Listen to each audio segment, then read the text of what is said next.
And we are live.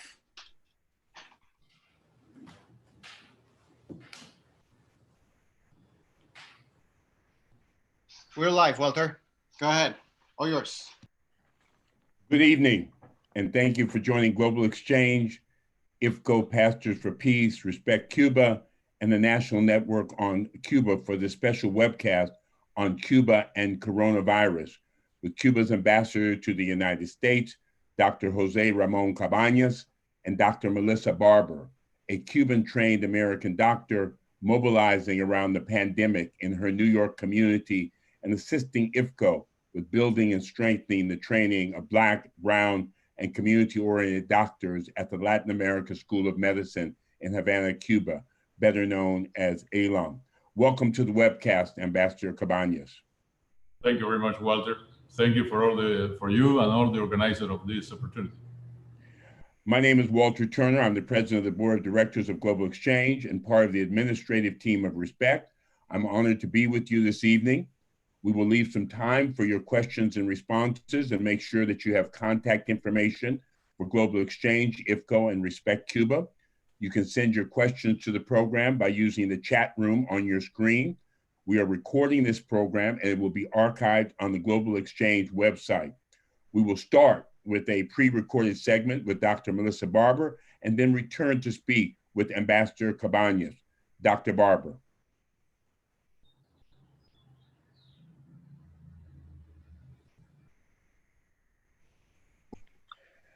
Thank you for joining Global Exchange, IFCO Pastors for Peace, and Respect Cuba for this special webcast on Cuba and the coronavirus. My name is Walter Turner. I'll be your host for the webcast.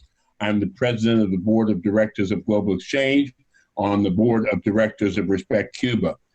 During the next hour, we will be speaking with Cuba's ambassador to the United States, José Ramón Cabañas Rodríguez, and Dr. Melissa Barber. Dr. Barber is a Cuban-trained American doctor who has been mobilizing around the impact of the pandemic in her New York community and working with IFCO Pastors for Peace to encourage more students to attend the Latin American School of Medicine and return to their home community. We'll hear first from Dr. Barber and then have an opportunity to speak with Ambassador Cabañas. There'll be time for questions and answers, and we'll make sure that you get contact information for Global Exchange, IFCO, and Respect. We will start with a pre-recorded segment with Dr. Melissa Barber, who was born in the South Bronx and who completed her medical training at the Latin American School of Medicine. She was a member of the ALAM contingent, which we call the Henry Reeves Brigade, which went on a medical mission to Haiti after 2010. She's currently working with the Interreligious Foundation for Community Organization as a program coordinator for the ALAM Medical Scholarship Program. She oversees recruitment and application. Dr. Barber, thanks for joining Global Exchange, IFCO, and Respect for this special webcast on Cuba and the coronavirus. Thank you for having me this evening. Good. When did you attend the Latin American School of Medicine in Cuba, and why did you decide to attend the Latin American School of Medicine? Now, you really want me to tell my age tonight? I attended the Latin American School of Medicine. I began in 2001, and I graduated from ELAM in 2007. Okay. And why did you go? The image sometimes that we get in the States of Cuba has multi-layered, but there was something that made this the right move for now Dr. Melissa Barber. What was that? I think the background that I've had in community organizing and being an activist for the community was something that definitely led me to Cuba. I think the aspect of community medicine and the social medicine content of their curriculum for medicine, I think the idea of being able to be bilingual as a physician working in New York City was definitely important to me as well. I think the component of internationalism and being a part of the global world and the impact that Cuba was having on medicine was another important key for me to want to be there. Just the distinguishing role of Cuba in the world, in Africa, and all of what they've done for Africa to help them. I think also too, just the reputation of Cuban doctors. They're some of the best doctors in the world. They're very well trained. I think the idea also of just a medical school program that was willing to accept, students that were from low socioeconomic backgrounds, students of color, female students, and also say, we're willing to educate the poorest of the poor and send them back to their communities to really be a resource for that community was something that was so important to me, that it was undeniable that I would go. Did you know all of this before you went, or is this a culmination? Most of it I did. I did a lot of traveling before I went to Cuba, so I did have some knowledge around Cuba's medical school, because I did want to do medicine in Spanish or a Spanish-speaking country, and I did want to do international medicine before I actually enrolled in Cuba. Okay. We see over the last few weeks, and I think the American public and the global world has been their eyes have been wide open, that you see Cubans going to Italy at the height of the crisis, throughout the Caribbean, to Native Americans around the world. What is this about what's so distinctive about Cuba that has led the country to be a small country and not necessarily a rich country, to be in the leadership on issues of medicine and health, Dr. Barber? I think, as I say all the time when I do interviews, I think one of the key things about Cuba and its revolution has definitely ingrained into its citizens the idea of internationalism. I think that whole idea of being one's brother and sister's keeper, that whenever there's a disaster, whenever there's a situation where Cuba can step in and help its, brother or sister nation, that it would do that. And I think that the goal of just the revolution and the idea of healthcare or health being a right to every citizen, education being a right to every citizen, I think those are idea pillars that they have always upheld. And so when you see, natural disasters taking place all over the world, when you see, that many countries have, citizens that are illiterate, Cuba literally steps in and says, we can do for you what we've done in the 60 years of our revolution, and we're willing to help. And so I think that just also too, the basic idea of creativity, the fact that they've been cut off from the world for so long, has allowed them to be so creative and inventive in how they would move forward as a nation to survive. Mm-hmm. And so they've come up with all these radical, creative, witty inventions to sustain itself over the years. And I think that has been the mother of their invention. It's like they've had to internally depend on themselves to create for themselves, and to see that the goal of their revolution be something at the forefront of what they would do. And so they've been able to not only sustain themselves, but to also help neighboring countries throughout the world, whether it's been other poor countries throughout the Caribbean, Latin America, or Africa, and, even first world countries, as we see in this corona pandemic. Mm-hmm. Now, Cuba, many years ago, President Fidel Castro, through a visit to the Congressional Black Caucus, put this offer out there that they would train students, Black, low-income, Latino students, etc. How many of these groupings of students have gone through ELAM? And what was it like to be in a medical training environment with people from 124 plus countries, Africa, Asia, etc.? What was it for Dr. Barber? So we've been actually, IFCO Passage for Peace has been facilitating this medical school scholarship program for the last 19 years. Whoa.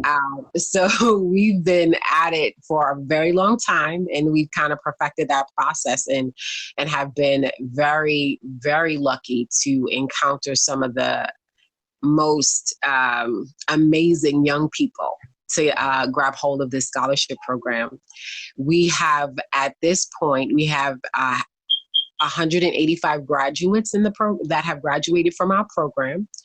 We currently have 69 students that are enrolled in our program, and we're looking for more. So for those of you out there who are hearing this program and are interested in medical school in Cuba, don't give up on it. Give us a call, and we'll definitely plug you in and see how we can make it happen for you.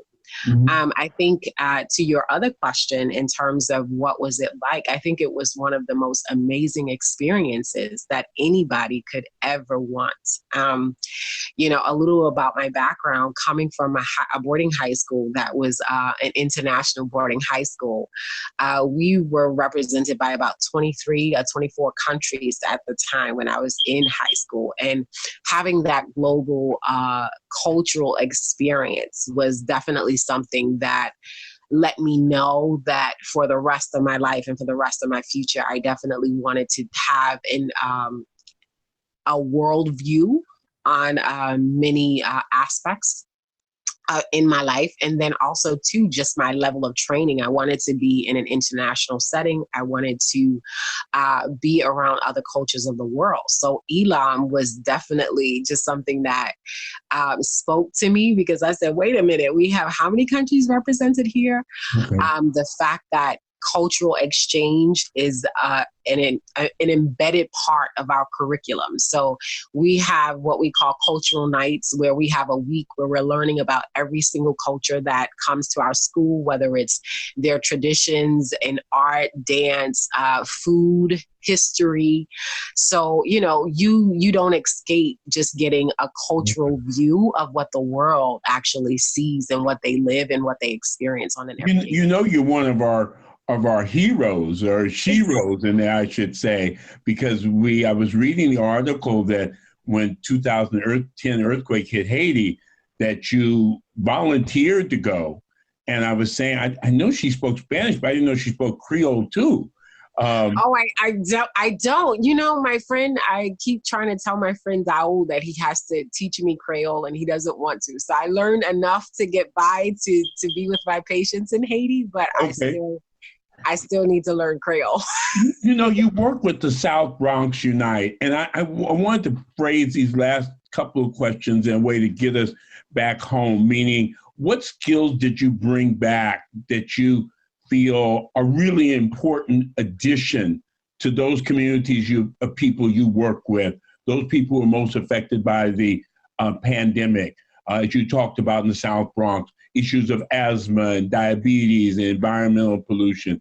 What's made your return special coming from Cuba? I think, oh my God, there's so many ways to address that question, because I think when you talk about just the level of skill set, right? Cuba is one of those amazing countries that will teach you medicine the way medicine is supposed to be taught, right? We still have the knowledge of how to do a proper history, how to talk to a patient, how to do a physical exam and actually sit through an exam and see what's wrong with that patient. And before you even take a lab, or before you even, think about, running off all these tests, you pretty much have a diagnosis of what's happening with that patient way before you even get to the lab state. And so your labs are your labs are the confirmation of what diagnosis you've come up with already. And I can't stress how important that is, because most times even as a patient myself, or being a mom to a daughter who has autism and epilepsy, to have sat in many, clinicians' offices and have them not even want to look at me, or not even talk to me, or, have sent for a lab, and from that lab want to write out a prescription without even explaining anything to me. Gotcha. It was like, are you kidding me? This is not how medicine is supposed to go. So I think that just being at that place where you can learn medicine properly and how it's supposed to be done is a skill set that's so invaluable, and something that I learned first and foremost from Cuba.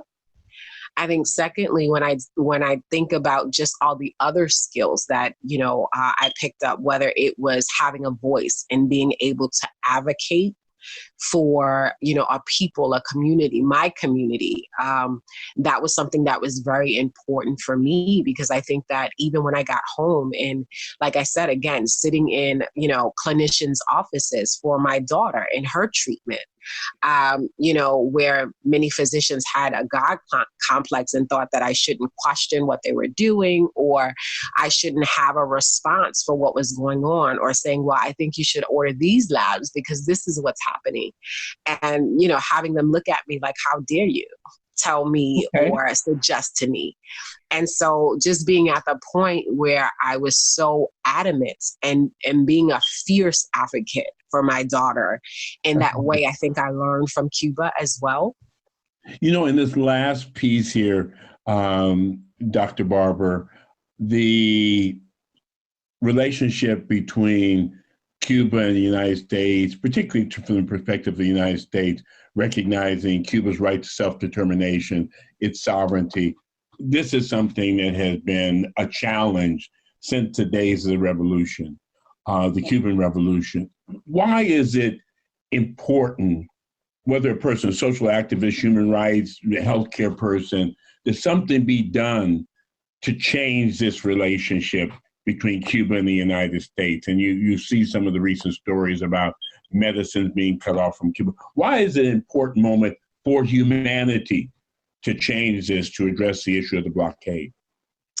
I think it's important because, like, as you said, just the exchange of information, right?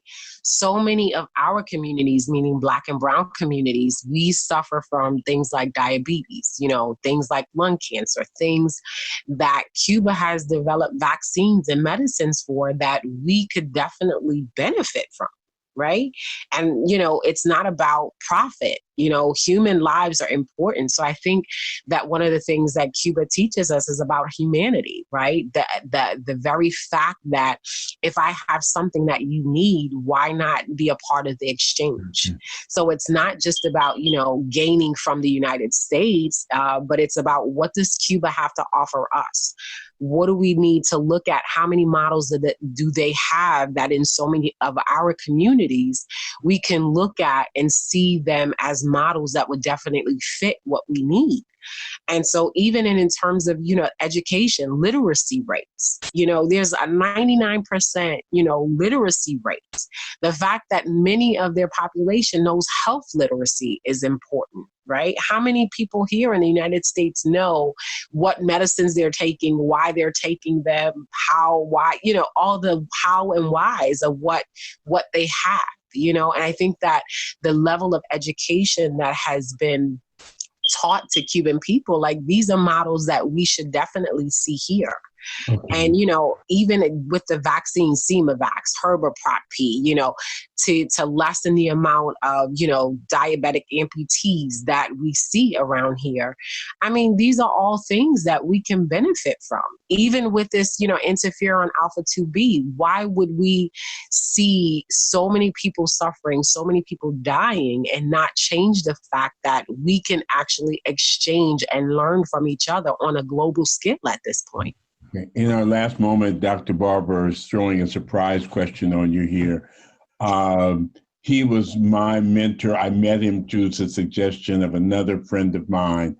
And, I miss him dearly. Say something about, in our last minute or so here, about Reverend Lucius Walker. You're going to make me cry. But Reverend Lucius Walker was definitely a man who was fearless in his capacity to love. I've never seen a 5-foot man have so much presence and so much voice. And I think we all, who knew him, loved him because his radical nature to love in such a big way, when nobody wanted to see Cuba for what it was and how amazing that nation was, he was willing to step in and say, we're going to fight and advocate for this nation to have its sovereignty, and we're going to keep doing this until we see change come. And I think to, really see so much of the impact that he has made in the United States, on Cuba, it's such a blessing to me to have him have been a mentor to me. I always call him Uncle Lou. So many of us called him Uncle Lou, but he was definitely a father figure to many of us who went to the Latin American School of Medicine program.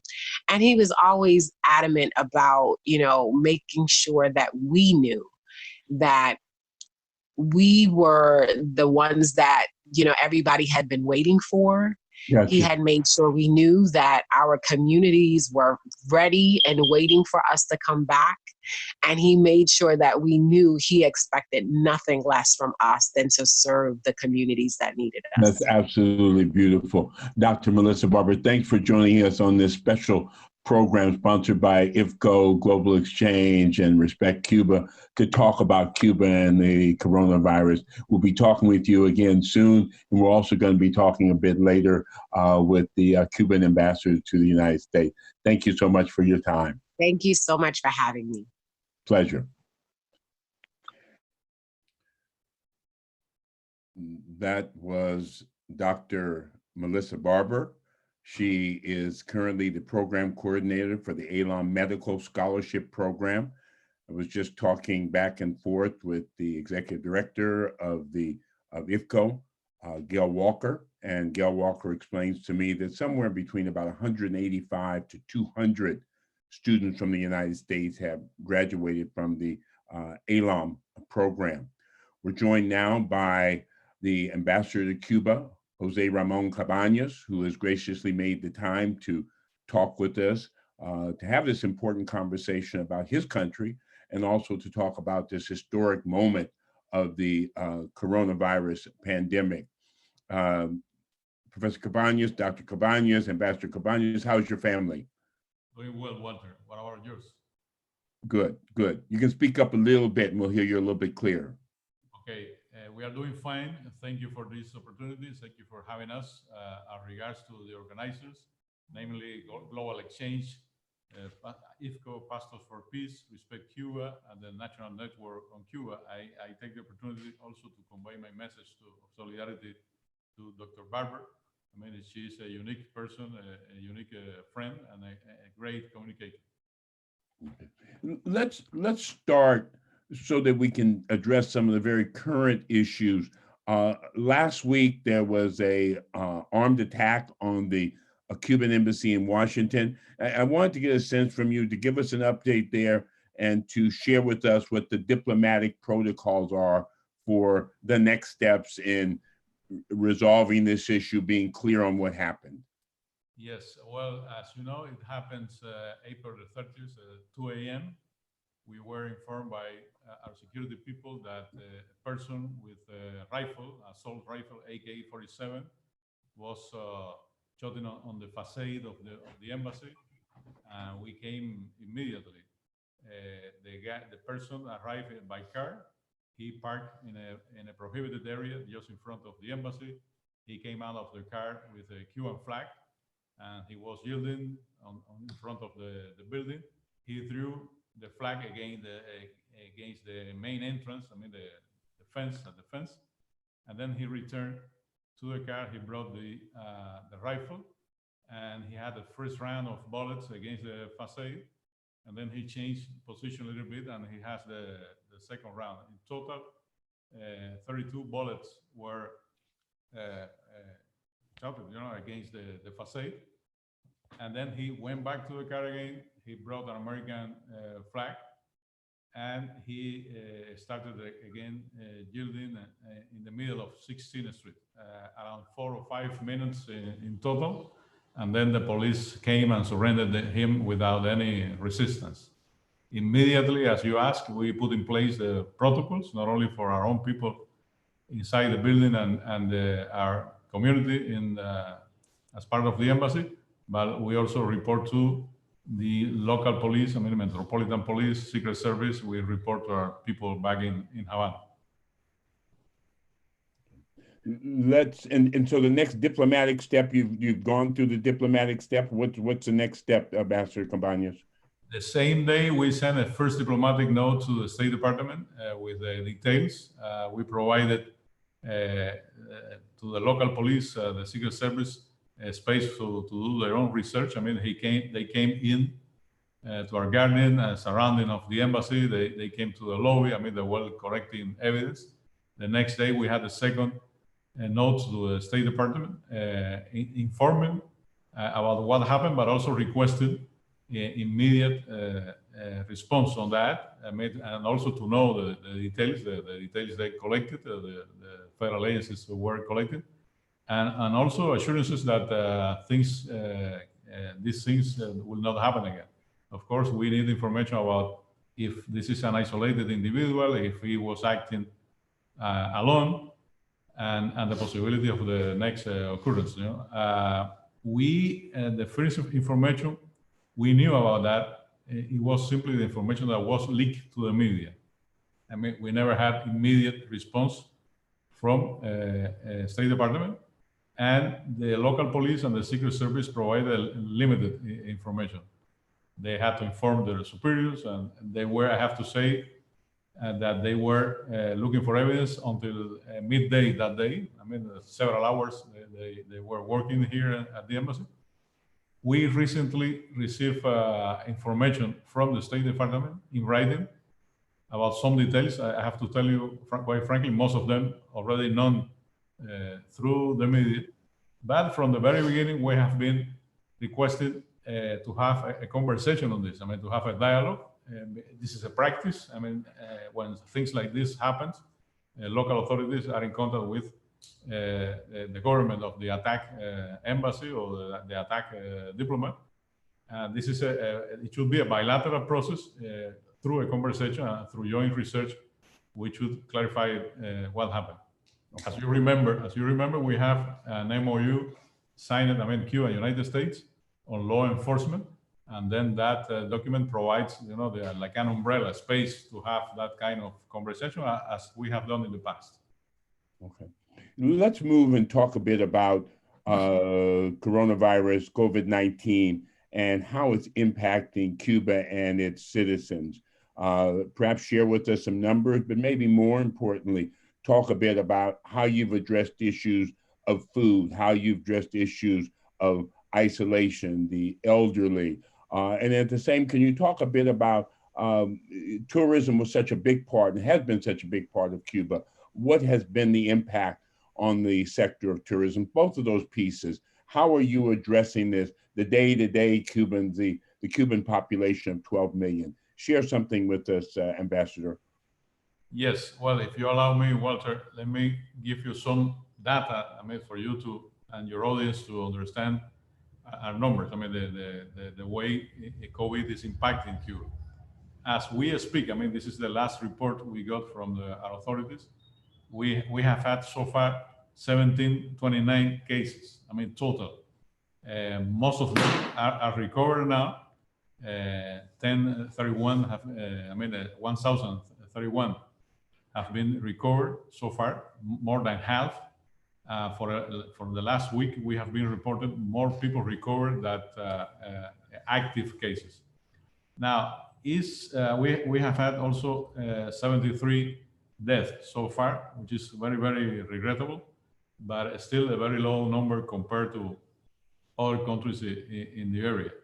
If you allow me, probably later we can compare those numbers with what is going on in the United States and probably Florida, which is the closest state to us. It's useful also to understand the way we are facing this in terms of the system. I mean, how the system is working. Today, we confirmed 26 new cases, but most of them, 61%, were asymptomatic. What that means? That means that the system is able to trace where the new cases would be considering the previous contacts. I mean, because every time we confirm a new case, we ask the person where you have been before. Were you with the family? Were you attending any social activity? And then we are able to trace where they were and to conduct tests on people who are potential positive cases. In many, many countries, the numbers are limited to how many people are coming to the hospitals. I mean, but the local authorities are not aware about how many cases they really have on the street. And they are, in many cases, caught by surprise, and they have the possibility to act only when you have a sick person.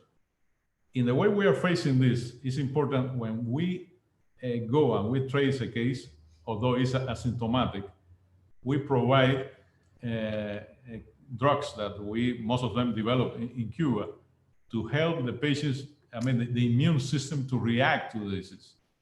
Then our point is, as early as you can know that a person could be potentially sick, as early as you can help him or her with the immune system, the better chances she or he has. Okay. But again, it's only when you have one system from the hospital to the clinics, to the community, how people get involved in this, how people react, how knowledgeable they are, and they are educated in this. As you mentioned, we have shortages. We have to remember, and I said in a previous interview, that we are facing now actually two different pandemics, the American blockade on Cuba for 60 years and the COVID-19. And although we have limits, resources, although the blockade is in place, and you have heard the news about how many we have been trying to get some products and items from different countries, different companies, they haven't been allowed, people who receive a fine for doing trade with Cuba. Then among those limitations, we have the resources locally in Cuba to help a patient. You asked a particular question about elderly homes. We had regrettably one case in the province of Villa Clara where we had several cases, but when we knew about that immediately, our health system went to the place, isolated the person who were at that home, and we had to regret only 2 deaths there, but most of them are recovering safe now. As you know, we closed the country very early. That in terms of foreign travel, and that's important. That the authorities could react timely to that. We suspended tourism. We limited local transportation and people moving from one province to the other. We closed the schools. We almost shut down the whole education activity in Cuba and other activities that we don't consider essential for the economy.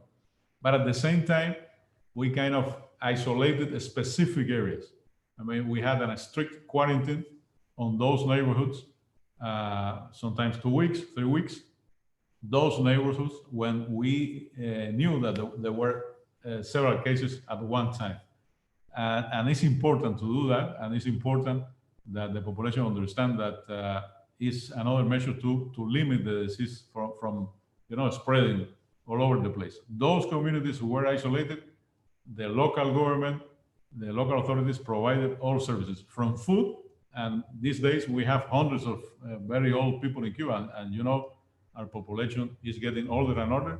We have a lot of elderly people that they don't have a family, they live alone, and the community by itself is bringing them food and other services they need, just to prevent them from going outside and going to stores or other places.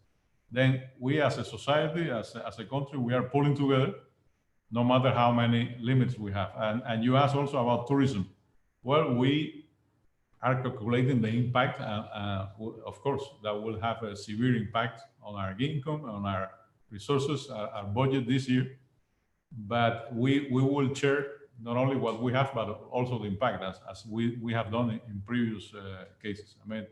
Our 11 million Cubans will face same shortages, same limitations, but we understand that we are in a capacity to alleviate the consequences precisely because of this, because the Cuban government have the resources. It's not about people with high income and people with a low income.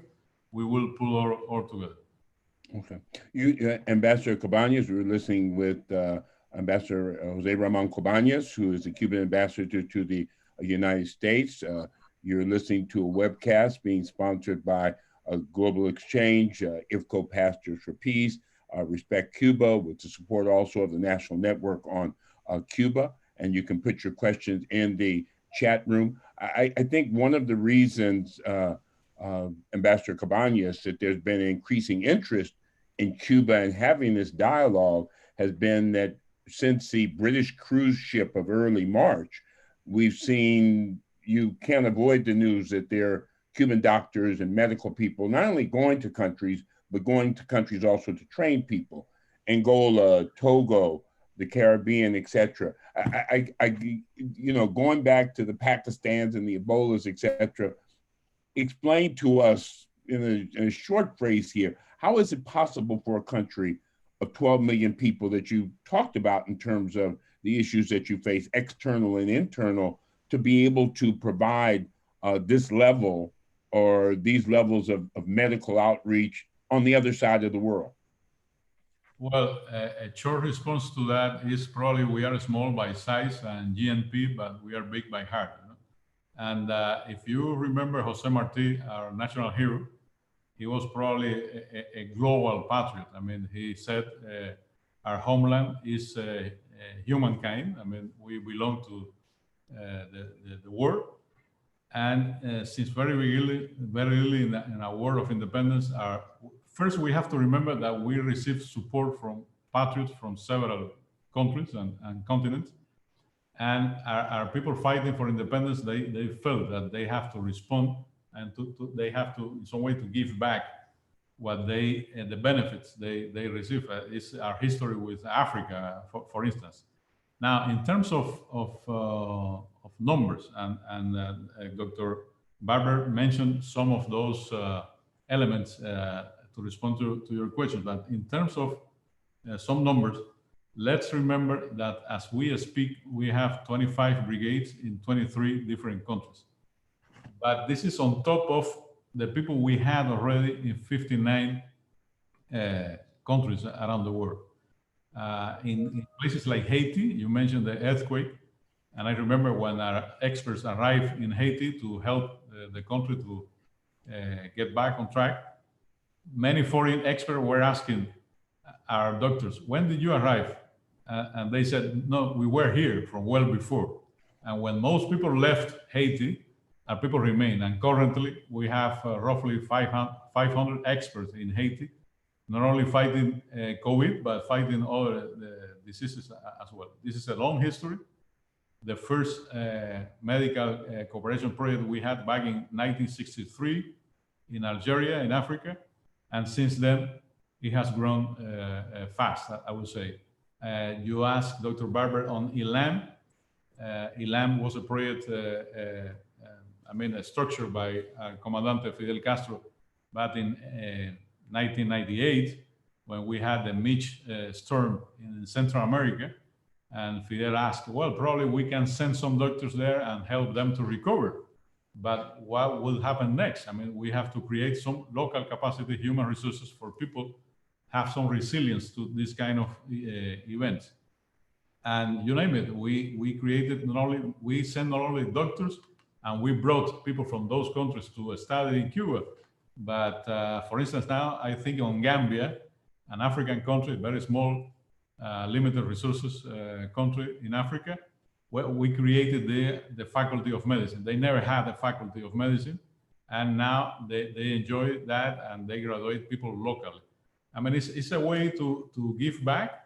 If you are always concerned about budgets and funding, well, probably your accomplishments will be limited. But if you have and you really believe that supporting each other and having solidarity is a way to move forward, I have no doubts you can accomplish many, many things. Mm-hmm. On the question of how these medical brigades operate, I understand that there's compensation for the medical brigade, but I also understand that there is the ability of Cuba to provide services when services are needed. Is that correct? Well, yes, it's correct. There is a variety of options there. In some cases, countries are able to provide compensations quite clearly. In other cases, they can't. And we take most of the expenses. In other cases, it's related to some funding from World Health Organization or PAHO, I mean, locally in this continent. But there is a variety of options. And I have to say that among these 25 brigades, most of them, they are present now in several countries dealing with patients directly. In a few cases, 2 or 3, we send simply experts that are exchanging information and expertise with local authorities, but they are not dealing directly with the patient. But people are thankful because of that, because we explain the way we organize the service in Cuba. Mm-hmm. I'm reading a comment here from President, from President Miguel Diaz-Canel, and he's speaking at the recent online summit, non-aligned summit. And quoting from him, he says, COVID-19 has proved to be a global challenge. It goes beyond borders, ideologies, or levels of development. Therefore, the answer to it must be global and joint, and it should put political differences aside. Your thoughts on that notion, Ambassador Cabañas? Well, definitely, Walter. Anyone who has been dealing with sciences, I mean, anyone attending college or any level in education, you know that sciences is a collective thing, and health is a collective. And when I say collective, it's all over the world. All countries, no matter how developed you are, how a large budget you have, you need cooperation from others, and you need to exchange information with others. This pandemic has shown the world that we cannot be isolated to face major challenges like this. Disasters, natural disasters, climate change, diseases. Our president mentioned, I mean, you quoted really well from him.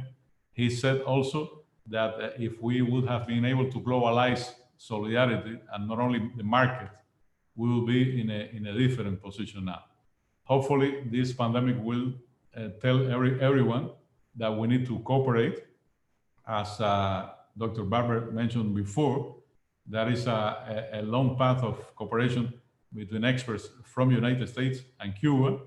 We have been insisting these days that we should expand that dialogue and that conversation that is taking place at the individual level, in some cases from institutions to institutions.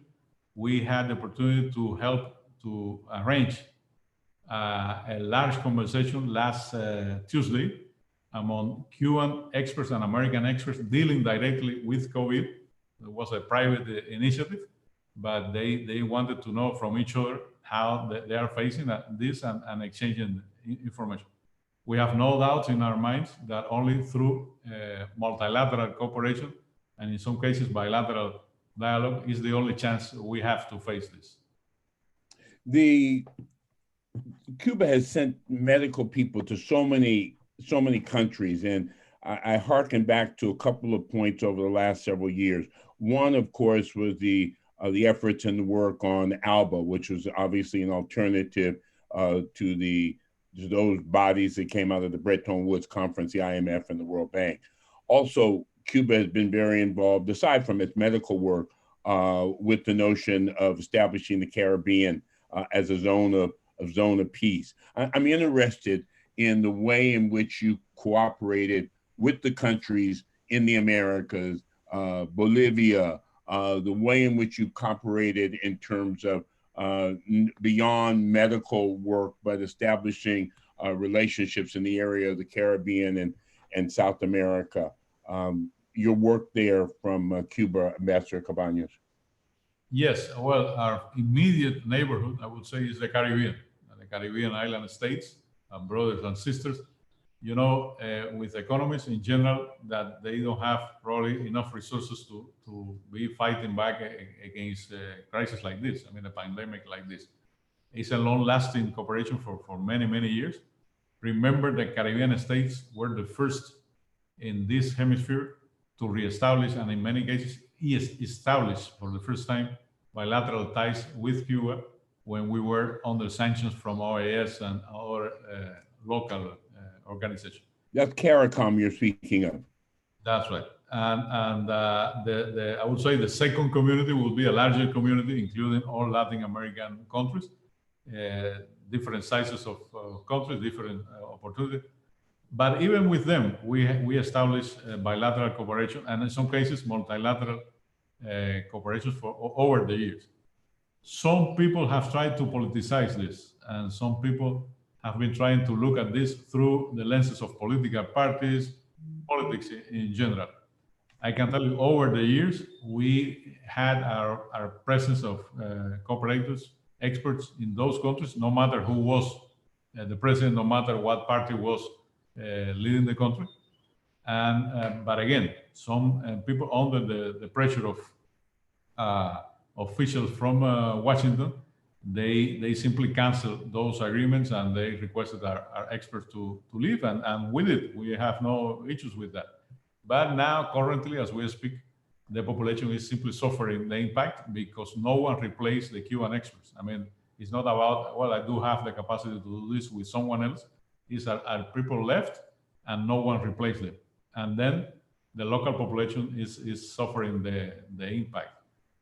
We have many examples to put forward in terms of sustaining that this is a cooperation simply for the benefit and the wealth of the local population.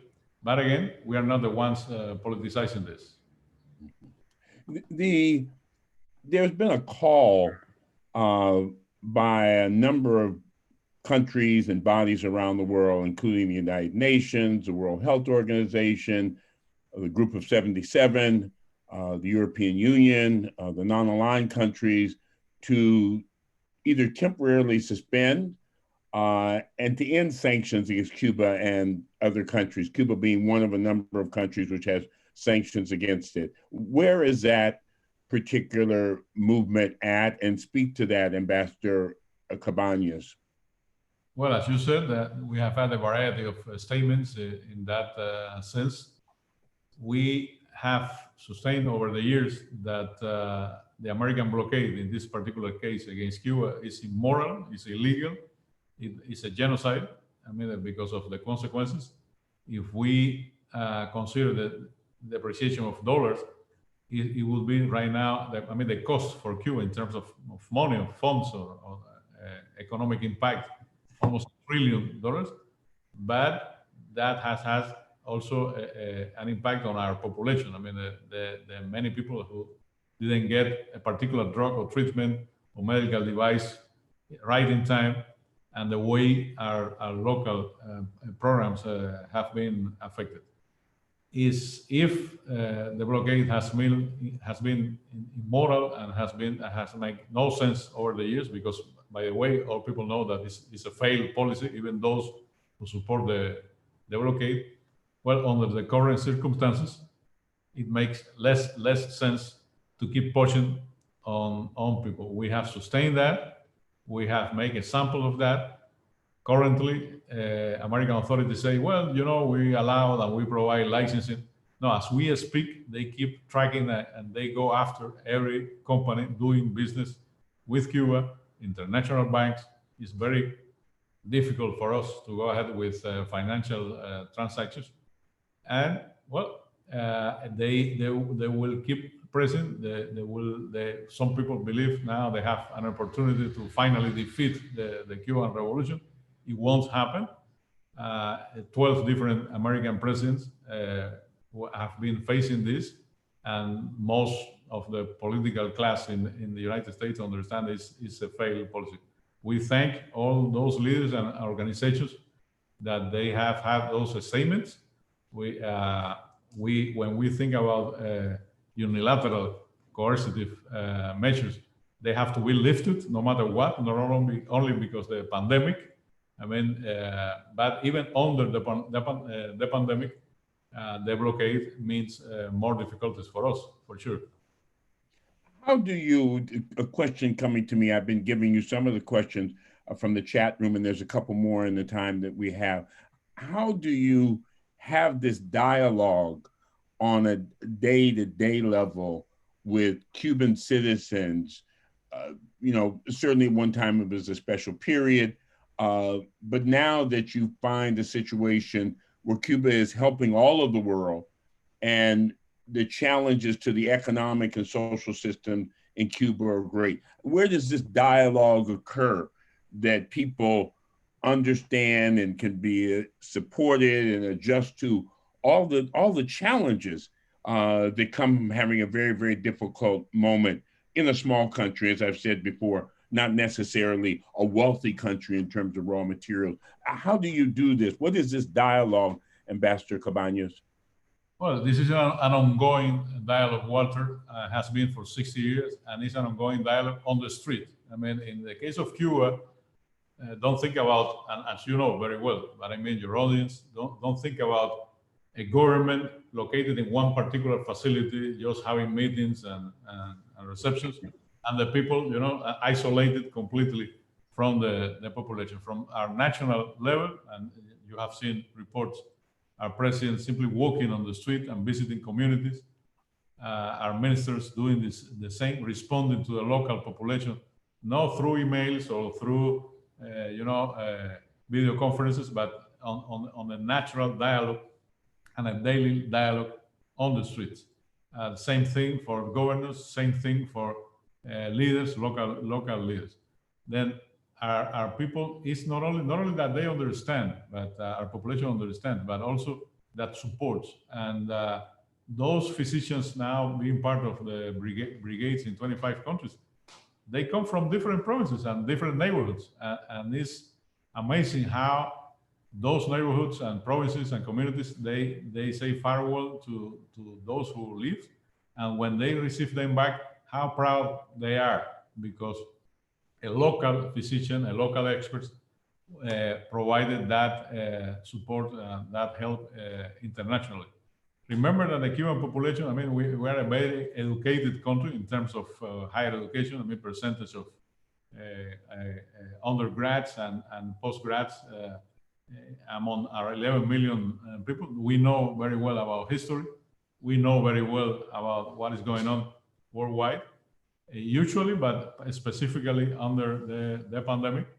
And our population understands very well our role in the world and has been part of that, of course.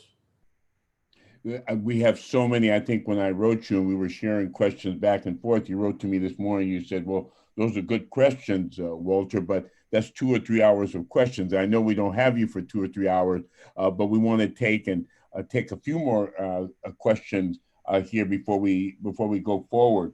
I did see a notice from U.S. congressional representatives who were asking that interferon alpha 2B be able to be used in the United States. I know that Native nations, indigenous populations in Canada have made the same request. The thoughts on this, is this too far away to think about?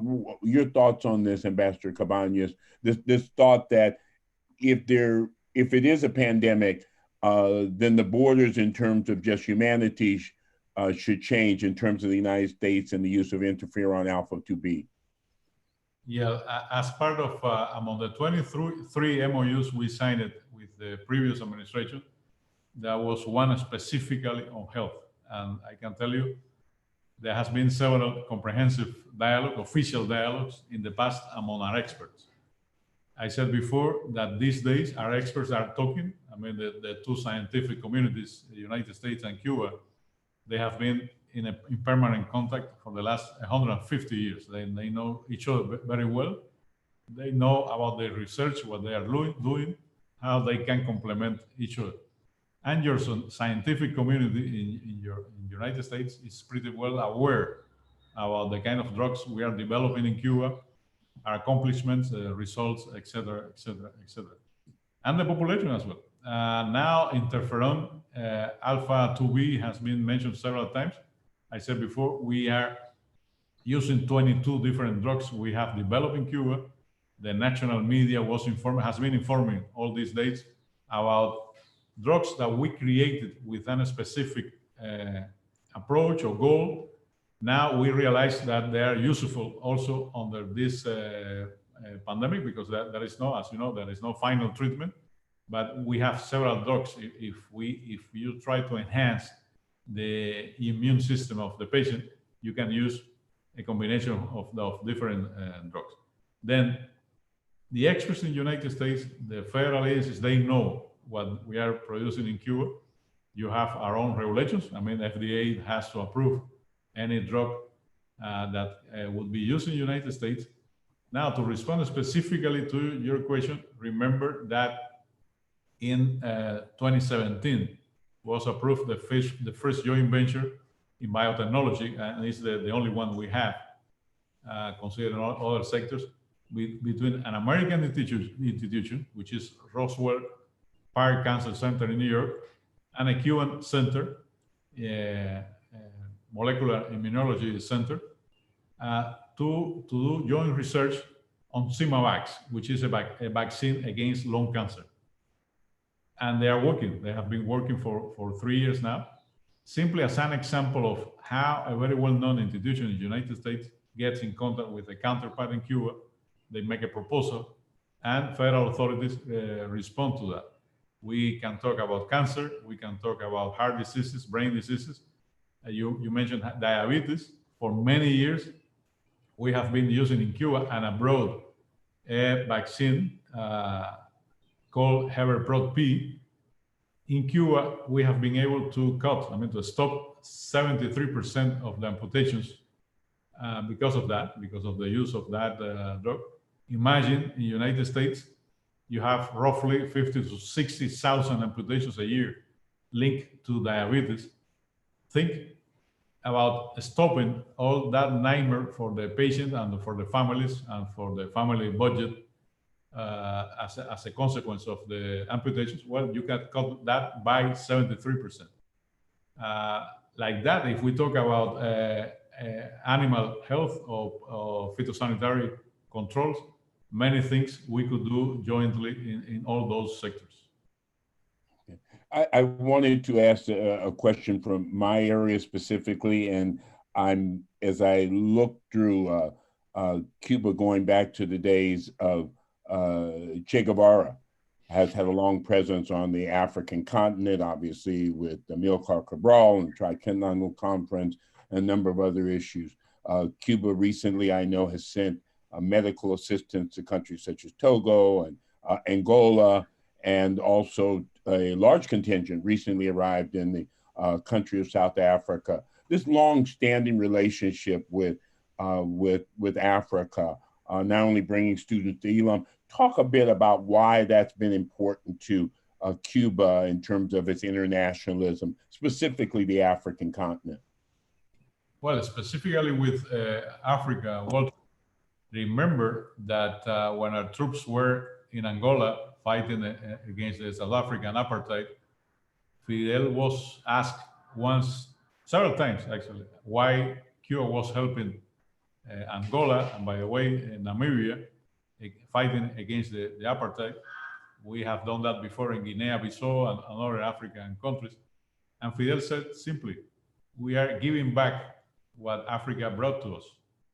By history, by nature, in our blood, we have African blood.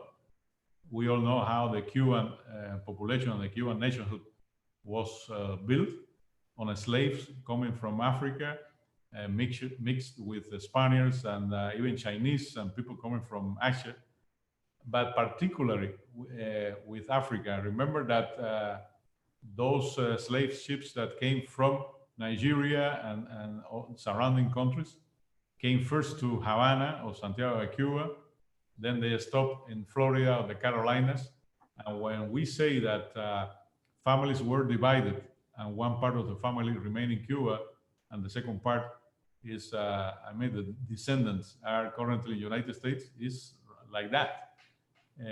Humankind came from Africa. Even those guys living now in Europe, they originated in Africa.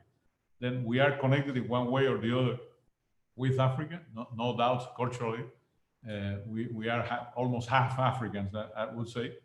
And anytime you have had the opportunity yourself, but other people to understand how it happened, the way a Cuban citizen, a Cuban doctor, or a Cuban expert, or a Cuban student is welcome in Africa. I can tell you my personal practice as a diplomat. Cuba has attended meetings of the African group as any other country. I mean, coming from Africa. For Africans, Cuba is a neighbor, is a friend, is a brother. We have felt very close over the years. A few more questions. One larger question before we come to, and also to share with you that I'm hearing that the Richmond Regla Friendship Committee, Sister City, has worked with Richmond, California, to pass a resolution supporting allowing scientific and medical collaboration between the U.S. and Cuba. This notion of groups such as the NNOC and Global Exchange and Center for Cuban Studies and Pastors for Peace and Respect and so many different organizations, Proximity, who support Cuba. How does this work for you? What does this mean for you to hear news that there is a community in Richmond, California, that is taking these particular steps, or the NNOC, which is very, very active, or the Cuba Sea work, which comes out of New Jersey and New York? Well, to summarize, let's say that it's very, very important, that we appreciate that a lot. There is a history, local cities, local councils, or people, simply local population asking their leaders to pass some resolutions and statements in that regard. You mentioned the case of Richmond. It was the first local authority, I mean the council, that passed a resolution against the blockade. And as we speak, they are asking to lift the sanctions on Cuba, at least during the pandemic. Those organizations, united as part of the National Network on Cuba, for many, many years, they have been saying the truth about Cuba. They have been explaining people our common history. They have been an important linkage to bring messages of solidarity from the United States to Cuba, and to explain in Cuba how the large majority of the American population simply supports a different kind of policy towards Cuba. Reverend Lucius Walker was mentioned before by Dr. Barber, IFCO, Pastors for Peace. But people who are, as you said, the whole idea about bringing American students to ELAM in Cuba came up at the dialogue between Fidel and the Black Caucus, Congressional Black Caucus. And sometimes, I mean, there are different personalities and organizations that are a fundamental part of this story, you know. But some people could feel, well, how important it is a city like Richmond, you know, to pass a resolution on this. People will feel, well, the main debate is at the federal Congress. No, it's important, no matter where, no matter how, that message go through, that people can talk to politicians that represent them at the state level, city level, but at the federal level as well. And I have to say, quite frankly, and I witnessed that process, if we ever go to the moment in which we reestablish bilateral links, diplomatic links, we haven't had the opportunity yet to normalize bilateral links, but we reopen embassies. If we go to that point, is in a very important and substantive way because of the support of the solidarity movement in the United States. If we got to the point in which the Cuban Five were liberated and are back in Cuba, it's because of the support of the solidarity movement in the United States. Makes no doubts about that. I mean, without the support of you, Global Exchange, Respect Cuba, the National Network, all those organizations, and I have to say, it's a very long list of organizations.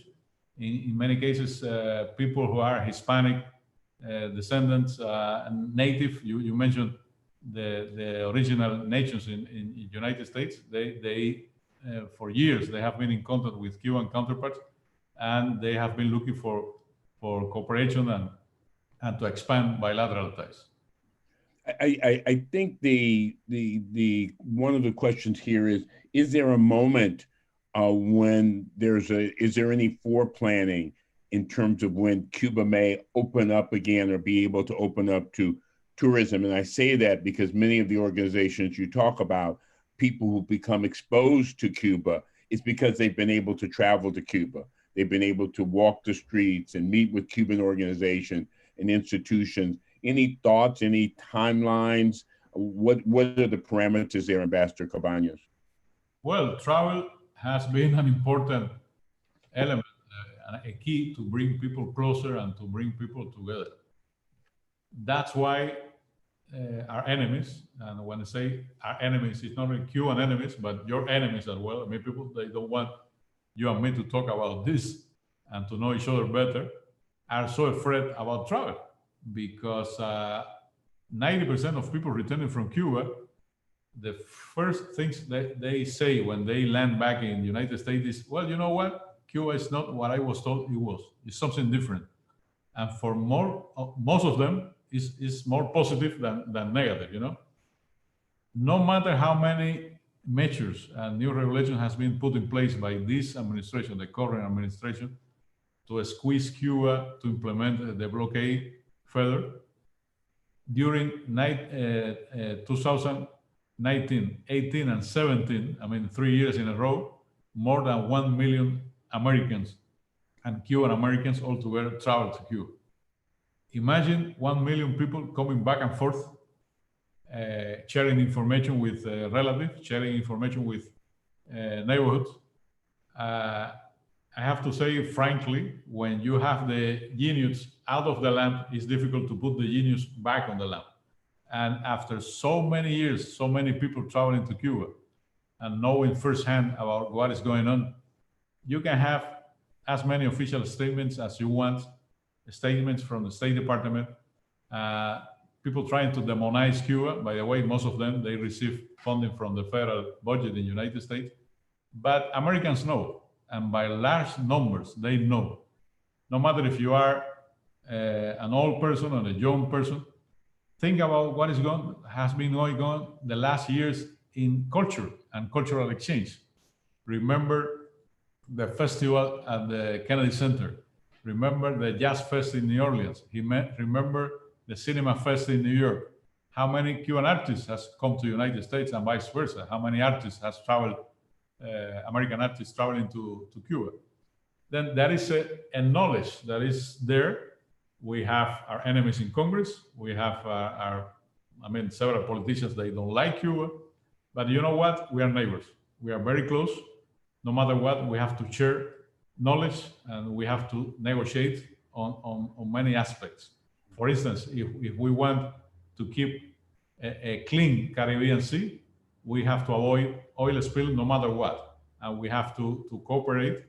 And United States experts, they know that in Caribbean terms, cooperation with Cuba is useful for the purpose. If we want to fight drug trafficking, if we want to keep our civil aviation, travel in this area safe, if we would provide search and rescue services for people navigating in the Florida Strait, we have to cooperate. For instance, NOAA, your service, is blind if they don't share information with us on hurricanes impacting the Caribbean, and they have been sharing information for many years. Okay. Then that idea that United States in many aspects could isolate from Cuba and from Cuban institutions and can do well in many subjects, or vice versa. I mean, we can be isolated from what the United States can offer is nonsense. And we all know that through cooperation, we can accomplish many things. And quite frankly, we know that we will have our differences. We know very well where our differences are, and we can talk about them for years. You've been an ambassador for a number of years, Ambassador Cabañas, and you've seen the evolution of Cuba-U.S. relationships and had high-level talks and Cuban citizens, et cetera. In your dream of how we can move forward from what's been the state of relationships over the last 60 years, what are the key elements that give people on both sides of the Caribbean Sea, in Cuba and in the United States and globally in some senses, a chance to look at something better than the last 60 years? Well, we have had our moments of negotiation and agreement. We have discussed our differences, and we have been able, in some cases, to clear them. And we have had moments in which the tension and the polarization have been very meaningful, like right now, quite frankly. Now, to be objective, and we have to be objective, and to be objective, we have to dream, as Che Guevara said at some point. And no matter what, at some point, we have to sit and talk again. And we have to go back to the situation where we were late 2016, early 2017, because I have to say that even under the current administration, there was some talk and some exchange. And as we speak, for instance, Coast Guard, they have a cooperation and a dialogue with Cuban Tropas Guardafronteras, because they have common issues in the Caribbean. We have to go back to those topics. 2015 and 2016 are important years in terms of how many agreements we were able to reach.